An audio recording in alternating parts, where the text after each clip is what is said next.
ભારત સરકારના કેન્દ્રીય જળશક્તિ મંત્રી CR પાટીલની ઉપસ્થિતિમાં અમદાવાદ ખાતેથી વિડીયો કોન્ફરન્સિંગ દ્વારા સૌથી મોટા સોલાર પેનલ પ્લાન્ટનું રાજકોટમાં ઉદ્ઘાટન કરવામાં આવ્યું હતું।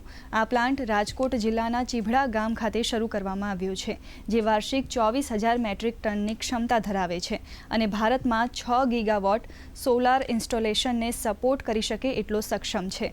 કેન્દ્રીય જળશક્તિ મંત્રી CR પાટીલે જણાવ્યું હતું કે આ પ્લાન્ટથી રિન્યુએબલ એનર્જી સેક્ટરને આગળ ધપાવવાનું વિઝન મળશે અને પર્યાવરણને અનુકૂળ ઉર્જા પ્રાપ્ત થશે।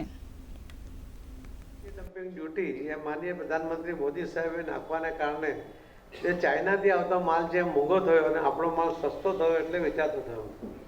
જો એન્ટી ડમ્પિંગ ડ્યુટી નહીં નાખવામાં આવી હોત તો કદાચ આપણા ઇન્ડસ્ટ્રીને અહીંયા તાળા લાગી જાય તેવી સ્થિતિ હતી।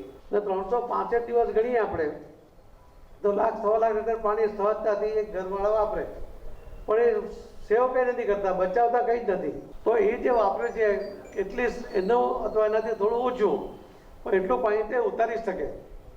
આ અત્યંત આવશ્યક છે। જે ઇન્ડસ્ટ્રીના લોકો બેઠા છે એમને કહું છું કે પાણી તમને જ્યાં તમે કરશો ત્યાં તમને મળશે। ગામમાં કરશો ગામમાં, ખેતરમાં કરશો તો ખેતરમાં મળશે, ઇન્ડસ્ટ્રીના તમારા કમ્પાઉન્ડની અંદર કરશો ત્યાં પણ તમને પાણી અવેલેબલ થઈ જશે।